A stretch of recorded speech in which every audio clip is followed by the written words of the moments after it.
gathering. This phase is to ask us questions.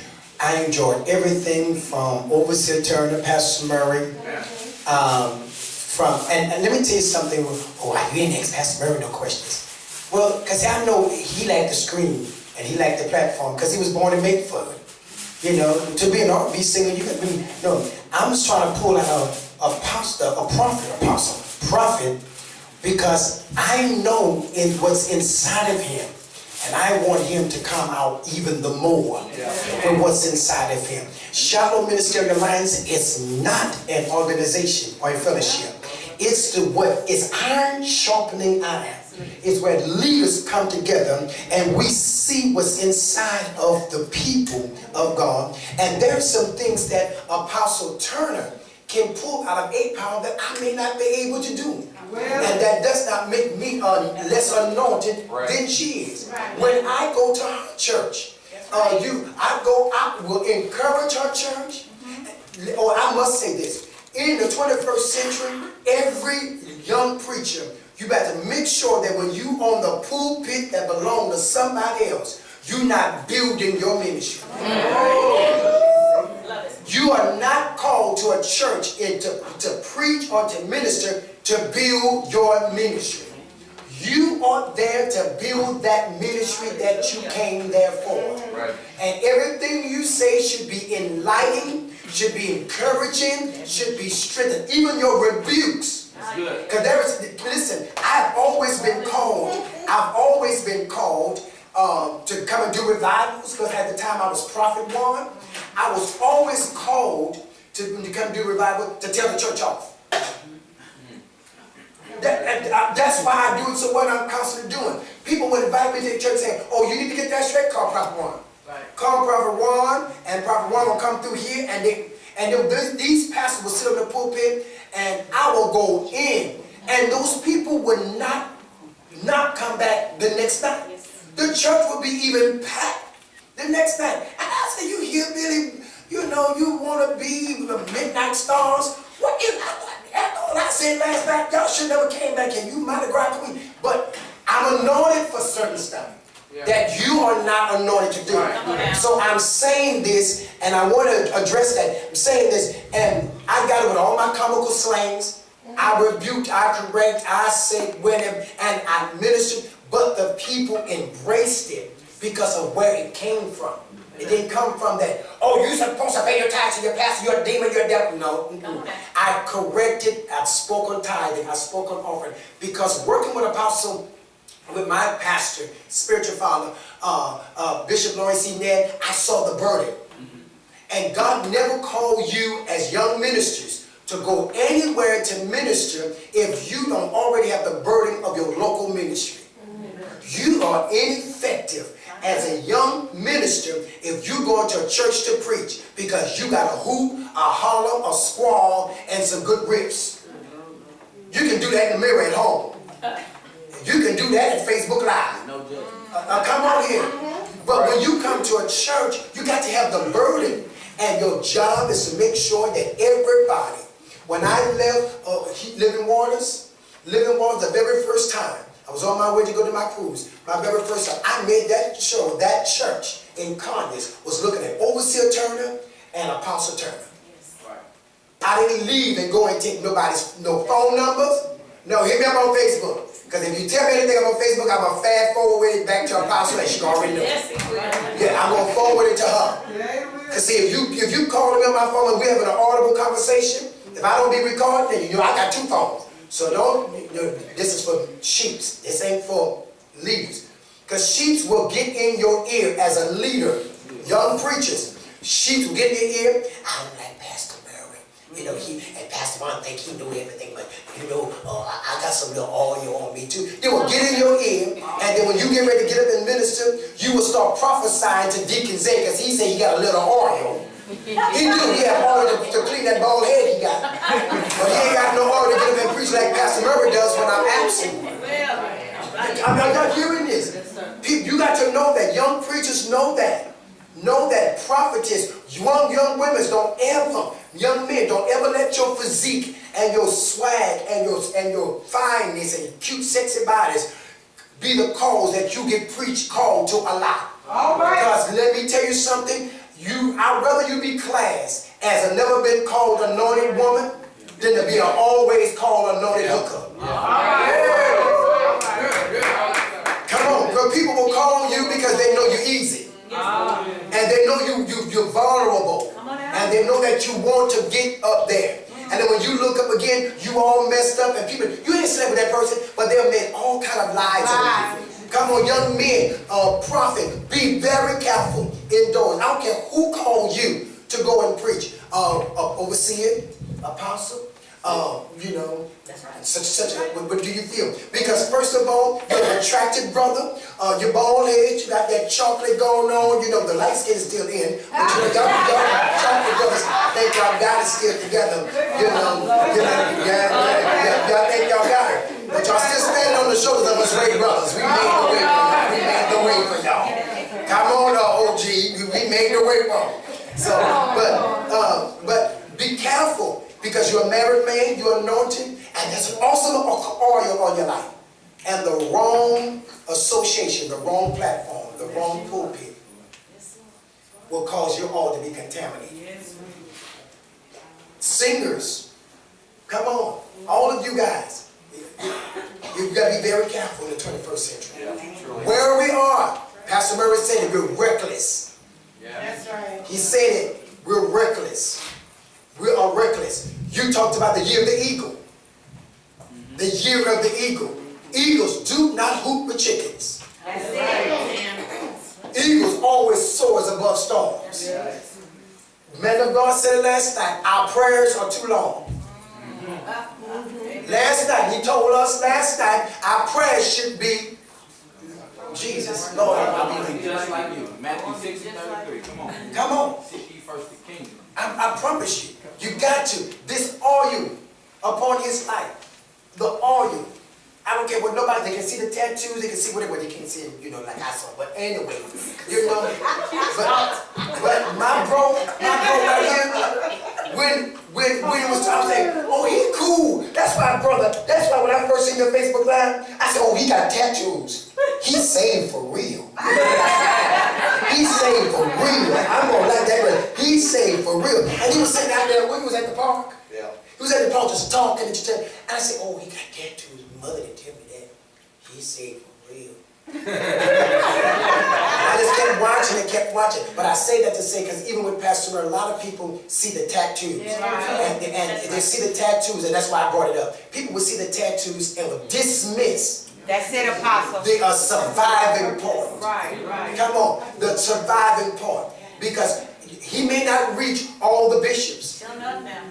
And he'll reach some of them, because half of them are, you know, anyway. But he'll reach, may not reach all the bishops. But there is a generation that he's able to reach. Right. That is better than a bishop. Are you hearing me? So in the 21st century, let's not argue and fight over platforms, because platforms are only made for exposure. Amen. That's good. Everybody say that platforms are only made for exposure. To expose if you're good or you're bad. Are you hearing me? Yes. All right, Apostle. Yes, sir. Praise God. Are we opening it up? What are we doing? Yeah, we opening it up. Are we opening it up for questions? Are we opening it up for comments and questions? What are we doing? Hey, comments Well, and praise God. Glory to God. First of all, I glorify God for who He is in our lives. And I thank you for this opportunity, Apostle. And it's an honor and privilege to come to your life in this time, in such a time as this. And I say that because God has spoken. And He is still speaking. In the beginning, I just want to give 2-3 words that God brought back to my reminder on this year. I got to tell you my testimony before I can tell you about what God is doing. Last year was a year of pure hell. If anybody ever went through hell, I ain't never been down there. But I understand when the attacks come and stuff come, it comes to raise you to a different level or a dimension. So I went through all of that and ready to give up at the end of the year. But how many know God won't let you give up? And at the end of that whole year, God was sending people to me, and I did not understand, God, why are you calling these great men, as these two, and so many others, to not let me quit? Because God said, I got a purpose for you in the beginning was the 3 words he brought back to my attention. This will help somebody in here. In the beginning, God said, my word was my word when I created you. Mama. Come on. And I looked at that word, and I share a lot. I talk to my prophet a lot. I dialogue with him just to get a feel of what you're feeling, son. What you're hearing. Is it in alignment with what God is saying? Not that I don't talk to my own husband because I love him dearly, but there are some things, and you got to understand whom you need to talk to and when you need to talk to. And I'm going to tell you something else in the beginning. That's all I heard. Then I had to go back and say, what are you saying, God? God said, this dimension you're in. And he took me back to the cycles, the times, and the seasons. You got to understand where you are. I love what my brother is doing right now, because this is what God is taking a lot of us who are authentic, who are real, who are ready to rise up to the occasion. There's a lot of swords in the house. I'm looking at some apostles even as you sit there right now. But God is raising up his children. And I've been praying, God, let me be real. Let me speak truth. Lord, take me to the houses where you will have me to go to pour into your people like this great man of God has been speaking for the last 2 days in my presence. Now, I know Pastor Warren's been speaking this for a long time. Amen. I just didn't have the privilege because it wasn't time just yet. Right. See, God got to set you among some wolves sometime, and God got to set you among some people sometime to show you some authentic folk and those who are not real. I'm reminded of Ephesians 4, and I'm not preaching on no Ephesians 4 and 11 today because all of us already know. My brother spoke that thing already. But the one thing I spoke of in the 16th verse of that chapter, and this will bless us and let us know we're walking in times now. That one verse it spoke about, and my God, you said it last night, we're waving, we're riding, but what are we riding on? Are we being tossed and turned, and children we are? We're all children of the great high priest. Yeah. God is our God. I love all of you all here. There's nothing you can do about it. And I don't want to preach the sermon because this is not a platform to come up here and try to showcase nothing. This is a platform where God is calling us and gathering us together for connection now. Those who want to run now, it's time to run high. It's time to soar now. You got to forget your agenda. God is calling and raising us up. I tell you, I've been introduced now. I know. Go ahead. When God made you, he created us with a purpose. Every person in this room, stop sitting down on your do nothing. When God gifted you, he said, when I gave you your titles, when I gave you your position, I also gifted you with it. Some of us are just graced. Amen. Some are just walking in favor of somebody else's leadership. Amen. And be careful about who we are following, because in that 4 of Ephesians, he said, you are tossed and turned every which way, but a right way. Falling after everything that's trickery. Man, you've been preaching that for a while, haven't you? Everything that's not of God. Because they've hooked you and they pulled you in. And I'm not talking about no one individual person. Because I give God the glory and I give God the grace. And I thank you for the apostle I was under because he taught well. But there come a time and a place, y'all. You got to know when it's time to shift. You got to have a discerning spirit. And when God shows it to you, you can sin in it if you want to. But you got to know when you said something last night. What makes a person feel like your time is up to move on? Right. You got to know that you're being pulled. You got to know that you're being pushed by the Spirit of God. Or there's a peace that has come upon you. Oh, God, glory to God. I'm going to say one more thing to you all. Because I feel like I'm preaching. I got to get back into the calm area. I love this man right here. I love you, Pastor Murray. I did not know you before I met you. But I met a spirit of quietness and a spirit of calmness and a spirit of discernment. God shows things. Let me share with you. Most of you don't even know me except through my brother. When I was called, hopefully this will help the sisters. Thank you, sir. The sisters. Because God is raising me now to become a mother of Zion, which I had no idea what that meant. When I took that thing to my apostle, And I said, God is calling me, but I don't understand what he's calling me for. And he said, you need to forget that. Because you're still walking in a road you haven't yet accomplished. And I said, God is not a liar, nor a son of man that will change his mind. That's when God said, now this year, this 18th year, 2018, I'm going to send many beginnings. Not your common beginnings, not your normal beginning, but unusual beginnings. These beginnings are nothing new under the sun, but they've been inside of you, my God. And you've been sitting on them, and you've been sitting on them, and you've been letting them go down that. Let me tell you, I'm 64, that's a 24-year-old man. That's a 40 age difference. When he came in my life, he came through my 2 grandsons. They all hung around each other. They were musicians, they still are. Yeah. Let me tell you something, they're gifted by God. I don't take no credit. I don't take no glory. I've raised many sons. I've raised many daughters. But I praise God for my own parent who's been with me from day one that God sent. You got to know who sent you. Yeah. You got to know who is not sent to you.